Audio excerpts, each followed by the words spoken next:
क्या आप सिविल जज, सेशन जज, एडिशनल डिस्ट्रिक्ट जज बनना चाहते हैं? तो dkdubey.com ऐप जरूर डाउनलोड करें प्ले स्टोर से।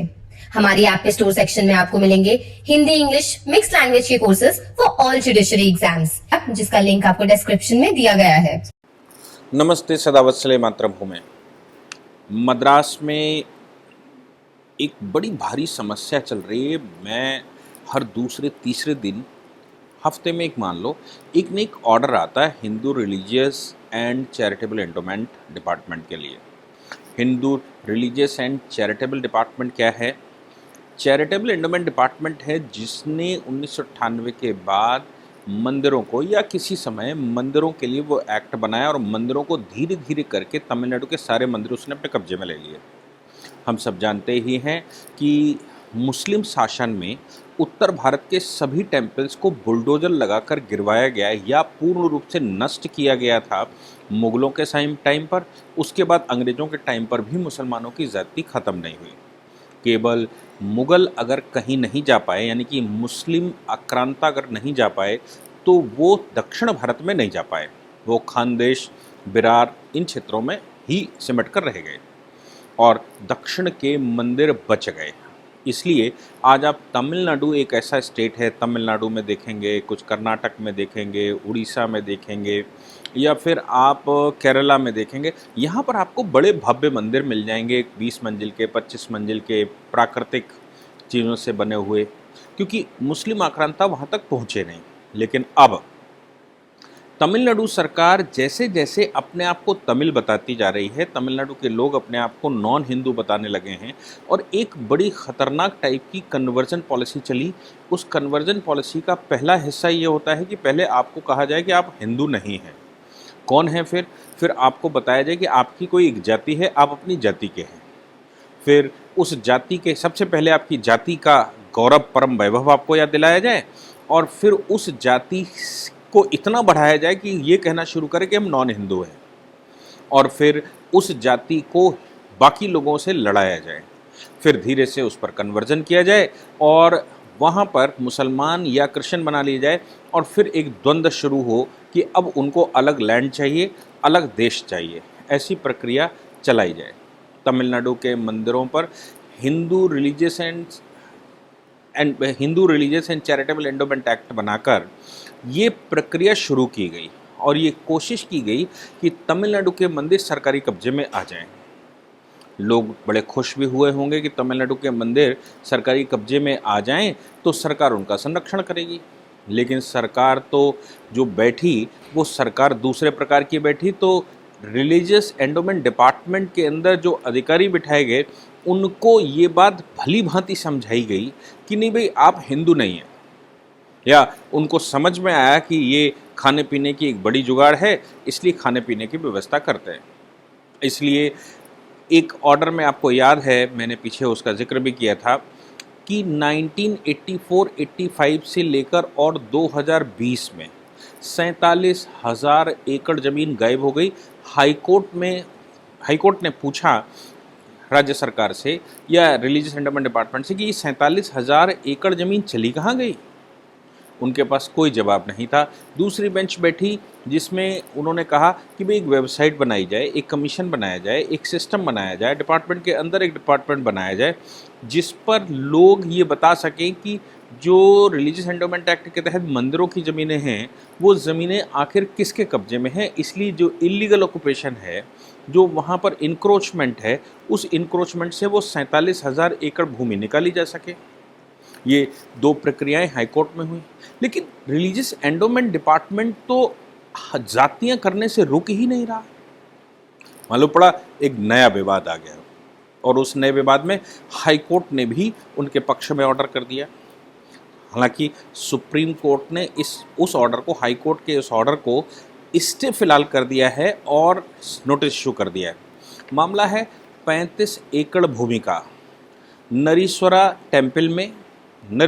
टेम्पल की 35 एकड़ भूमि, 35 एकड़ भूमि को जो कि डिस्ट्रिक्ट कलेक्टर की कलेक्ट्रेट बनाने के लिए लिया गया। ज़मीन टेम्पल की है, यानी कि मंदिर की है। मंदिर की ज़मीन होने के नाते 1998 में जो इस ट्रस्ट का, जिस ट्रस्ट के वो मंदिर थे, उस ट्रस्ट को वहाँ से हटाया गया।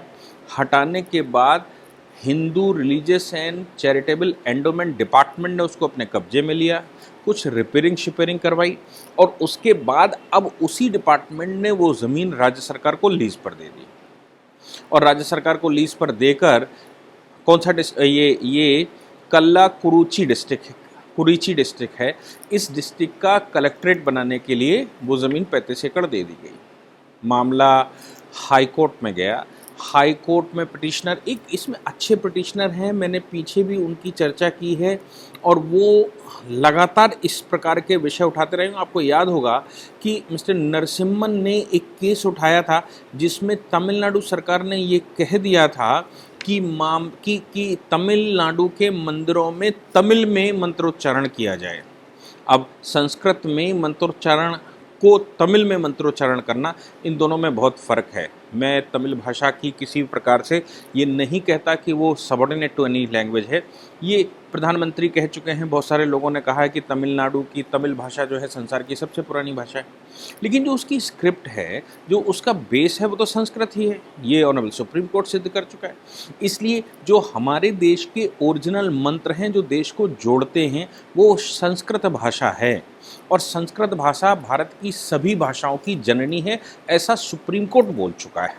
तो फिर तमिल भी संस्कृत से ही जन्म लिया। तो अब तमिलियंस को संस्कृत में चैंटिंग करने से क्या समस्या है? अब religious and charitable endowment department ने ये कह दिया कि भाई अब तमिल में वहाँ पर मंत्रोच्चारण किया जाएगा। यानी कि मैंने उसमें पूरा का पूरा आपको एक क्लैरिफिकेशन दिया था और उसमें कहा था कि अगर तमिल में, संस्कृत का तमिल में इंटरप्रिटेशन किया जाए या तमिल का उर्दू में इंटरप्रिटेशन किया जाए या उसका अरबी में किया जाए, हिंदी में संस्कृत का इंटरप्रिटेशन किया जाए, इन सभी इंटरप्रिटेशंस में फ़र्क आ जाता है और एग्जैक्ट वर्डिंग प्रोनाउंसिएशन नहीं आ पाता। क्योंकि संस्कृत की खास बात यह है कि उसका प्रोनाउंसिएशन ही सबसे ज़्यादा इम्पॉर्टेंट होता है। संस्कृत का सही प्रोनाउंसिएशन किया गया तो बॉडी के अंगों में, बॉडी में जो सिस्टम है, उस सिस्टम को वो एक्टिवेट करता है और एक्टिवेट करने के बाद बॉडी को, मस्तिष्क को सुदृढ़ करता है।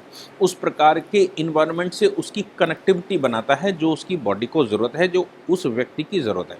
इसलिए संस्कृत का जो इंटरप्रिटेशन करके उसको गाना या बोलना, ये मुझे लगता है कि वो वैज्ञानिक आधार को कहीं न कहीं मैनिपुलेट करने की बात है, टेम्परिंग करने की बात है। खैर, जो हुआ सो हुआ। मिस्टर ये नरसिम्हन ने उस पर मुकदमा कर दिया था। हालांकि हाई कोर्ट ने वो उनका केस डिसमिस कर दिया। इन्होंने ही फिर से इस मामले में एक केस फाइल कर दिया और इन्होंने इस मामले में कहा कि भाई मुझे एक बात ये बताइए कि आपके पास ऑल्टरनेट जगह उस डिस्ट्रिक्ट में है, आप उस डिस्ट्रिक्ट में ज़मीन एक्वायर करके हेडक्वार्टर बना सकते हैं, कलेक्ट्रेट बना सकते हैं। आप टेम्पल की ज़मीन लेकर उस पर हेडक्वार्टर क्यों बनाना चाहते हैं जब आपके पास ऑल्टरनेट जगह है? अब वो मामला मद्रास हाई कोर्ट में गया था। मद्रास हाई कोर्ट ने उस पर एक डिग्री बना दी और डिग्री बनाते हुए उन्होंने कहा कि इसमें कोई शक नहीं है कि आज की प्रेजेंट सिचुएशंस में मंदिर को फंडों की ज़रूरत नहीं है, लेकिन और फंडों की ऐसी कोई विशेष ज़रूरत नहीं है केवल मंदिर को रिपेयर करने के अलावा। इसलिए ये तो राष्ट्र का काम है और ये तो देश की आवश्यकता है। देश की आवश्यकता के लिए ये ज़मीन जो मंदिर की है, ये ज़मीन कलेक्ट्रेट को दी जा सकती है और कलेक्ट्रेट इस पर खड़ी होगी तो सबका कल्याण, सबका विकास होगा। हाई कोर्ट ने टेम्पल के अगेंस्ट में ऑर्डर एंडोमेंट डिपार्टमेंट को कर दिया और कलेक्ट्रेट बनने की अनुमति दे दी। मामला सुप्रीम कोर्ट आया और सुप्रीम कोर्ट में मिस्टर नरसिम्हन ने उसको चैलेंज किया और चैलेंज करते हुए उन्होंने फिर से कहा, इनका नाम है रंगराजन नरसिम्हन। इन्होंने कहा कि भाई मुझे एक बात बता दीजिए जो मैंने हाई कोर्ट में कहा था, मैं आपसे भी वो बात कहता हूँ और आप मुझे बता दीजिए कि क्यों आप ऐसा करना चाहते हैं और क्यों ऐसा होना चाहिए। ऑनरेबल हाई कोर्ट के 2 जजों की, सुप्रीम कोर्ट के 2 जजों की बेंच ने एक अच्छा काम कर दिया और उस 2 जजों की बेंच ने ये ज़रूर कह दिया कि इन मामलों में नोटिस इशू किया है स्टेट गवर्नमेंट को और इनको भी नोटिस इशू किया है और ये कहा है कि तब तक के लिए फ़िलहाल इसको स्टे कर दिया जाता है। अभी ये परमानेंट स्टे नहीं है, ये टेम्परेरी स्टे है और टेम्परेरी स्टे तब तक जब तक दोनों पार्टियों को सुन ना लिया जाए। मैं समझ नहीं पा रहा हूँ क्या ऐसा रिलीजियस इंटरमेंट डिपार्टमेंट कोई ऐसा ऑर्डर भी करेगा जिसमें कि मस्जिदों की जगह ले ली जाए। चर्चों की जगह पूरे देश में इतनी सारी पड़ी हुई है क्योंकि अंग्रेज़ों के जाने के बाद, और मद्रास में तो बहुत पड़ी हुई है, मतलब तमिलनाडु में तो चर्चों की ज़मीन अथाह पड़ी हुई है। तो चर्चों की ज़मीन, अब क्रिश्चियन तो यहाँ पर है नहीं, अंग्रेज़ तो यहाँ से जा चुका है, चर्च बनाकर छोड़ गया था। क्यों नहीं चर्चों की ज़मीनों को राज्य सरकारें एक्वायर करके अपनी नीड्स पूरी करती हैं। मंदिरों में तो अभी भी हिंदुस्तान में 80% हिंदू है, हिंदुओं के मंदिर हैं, सनातन संस्कृति है, सनातन समय से उनमें पूजा पाठ चलती आ रही है, लोगों की आस्था है, लोग वहाँ पर चढ़ावा चढ़ाते हैं, लोग वहाँ पर पूजा पाठ करते हैं। तो उस ज़मीन पर ही आपको कलेक्ट्रेट क्यों खड़ा करना? क्यों नहीं आप चर्चों की ज़मीन इकट्ठी करते और वहाँ पर आपकी जो दुनिया भर की सोशल नीड्स हैं उन नीड्स को पूरा करिए। मुझे लगता है कि सुप्रीम कोर्ट ने भी ये टेम्परेरी स्टे दिया है, इस पर सही से प्लीड होना चाहिए। जो मुकदमा लड़ने वाले लोग हैं वो सही से प्लीड करें। देश में भी मुझे लगता है कि एक बात सभी को कहने की आवश्यकता है, सरकारों को उल्हाना देने की आवश्यकता है, सरकारों से प्रश्न करने की आवश्यकता है कि भाई आप मुझे बता दीजिए कि आपको मंदिर ही क्यों अच्छे लगते हैं। हर मामले में आप मंदिरों में जो चढ़ावा चढ़ता है वो तमिलनाडु में निकाल लिया जाता है कोविड के टाइम पर, और मस्जिदों में बैठे लोगों को दान कर दिया जाता है, चर्चों में दान कर दिया जाता है, लेकिन मंदिरों से निकाल लिया जाता है। लेकिन मंदिरों से जो चढ़ावा निकाला जाता है वो चढ़ावा दूसरे उन मंदिरों को नहीं दिया जाता जो मंदिर अब सर्वाइव करने की स्थिति में नहीं है। तो केवल हिंदू ही सेक्रीफाइस करें, केवल हिंदू के ही मामले में सेकुलरिज्म लागू होता है, न मस्जिदों पे, न मदरसों पर, ना ही क्रिश्चियन चैरिटेबल ट्रस्टों पर, न ही क्रिश्चियन स्कूलों पर, न ही क्रिश्चियन प्रॉपर्टियों पर।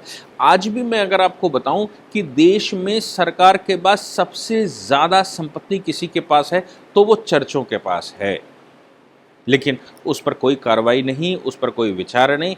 क्यों नहीं मुझे नहीं मालूम, लेकिन मैं इतना जानता हूं कि हिंदू मंदिरों को, हिंदुत्व को समाप्त करने के लिए हिंदू मंदिरों पर जो काम मुस्लिम आक्रांता करते रहे, जो काम क्रिश्चियन अंग्रेज करते रहे, वो काम आज की हमारे देश में बनी हुई सरकारें भी कर रही हैं।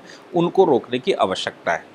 देखिए, और कैसे भ्रम फैलाए जाते हैं कि कर्नाटका में चूंकि मिस्टर बॉम्बे की सरकार है और बॉम्बे की सरकार के समय पर रोडें खोलने के लिए सुप्रीम कोर्ट के आदेश के अनुसार वो जो रोड पर मंदिर बने हुए थे या जो गुरुद्वारे बने हुए हैं या फिर जो मज़ारें बनी हुई हैं, आप जानते ही हैं कि रोड पर मंदिर, अगर मैं कहूँ कि 100 स्ट्रक्चर होंगे तो 2 मंदिर होंगे। 98% रोड पर या तो कहीं वो मज़ारें शरीफे टाइप की बना रखी हैं या कहीं भी नमाज पढ़ने का बना रखा है या फिर वो कुछ नहीं मिला तो एक मज़ार बना दी। ये सब बना हुआ है।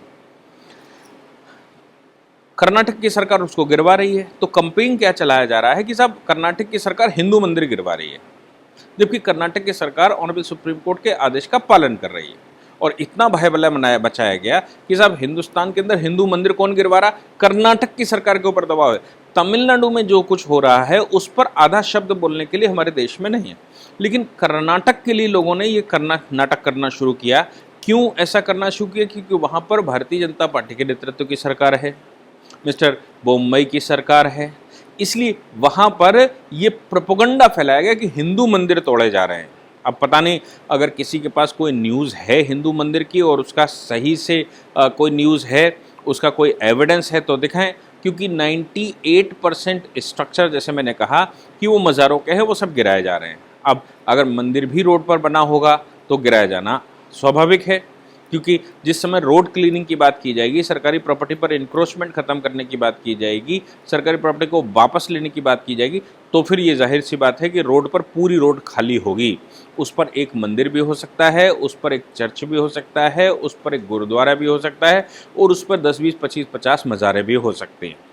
तो कर्नाटक के लिए हमारे देश में वो नाटक करना शुरू किया जिसकी लिमिट नहीं। लेकिन तमिलनाडु में जो चल रहा है उस तमिलनाडु को कर्नाटक से कंपेयर किया जाता है। मुझे लगता है कर्नाटक के मामले में मिस्टर मुंबई ने, वहाँ के चीफ मिनिस्टर ने जब ये दबाव बनाने की कोशिश की तो वहाँ के चीफ मिनिस्टर ने साफ कहा, उन्होंने कहा कि मैं अभी इनको सबको रोकता हूँ और देखिए फिर से एक बार रिव्यू किए क्या सुप्रीम कोर्ट के आदेश का पालन सही से हो रहा है। अगर ये एलिगेशन लगाए जा रहे हैं, केवल मंदिर गिराए जा रहे हैं, तो फिर इसको फिर से सिक्योर करिए और सिक्योर करके मुझे बताइए कि कौन सुप्रीम कोर्ट के आदेश का पालन कैसे हो रहा है और सारे स्ट्रक्चर गिराए जा रहे हैं या नहीं। मिस्टर मुंबई ने अच्छा स्टेटमेंट दिया, मतलब कर्नाटक के चीफ मिनिस्टर ने अच्छा स्टेटमेंट दिया, लेकिन हमारे देश में जो चल रहा है वो मुझे लगता है कि बहुत दुर्भाग्यपूर्ण है। और कर्नाटक में खास, वो तमिलनाडु में खास तौर से जो चल रहा है वो तो बहुत ही दुर्भाग्यपूर्ण है। मंदिरों पर स्ट्रक्चर खड़े करेंगे, सारी ज़रूरतें मंदिर पूरे कर देंगे, मस्जिदों को पैसा भेजेंगे, मदरसों को पैसा भेजेंगे, चर्चों को पैसा भेजेंगे और दुनिया भर का काम करेंगे, मंदिरों से पैसा लेंगे भी, उनकी ज़मीन भी हड़पेंगे, उनकी ज़मीन दूसरों को हड़पवाएंगे भी और सब कुछ होता रहेगा। मुझे लगता है हमारे देश में हम लोगों को सबको संज्ञान लेना चाहिए। Thank you very much. जय हिंद, जय भारत, वंदे मातरम।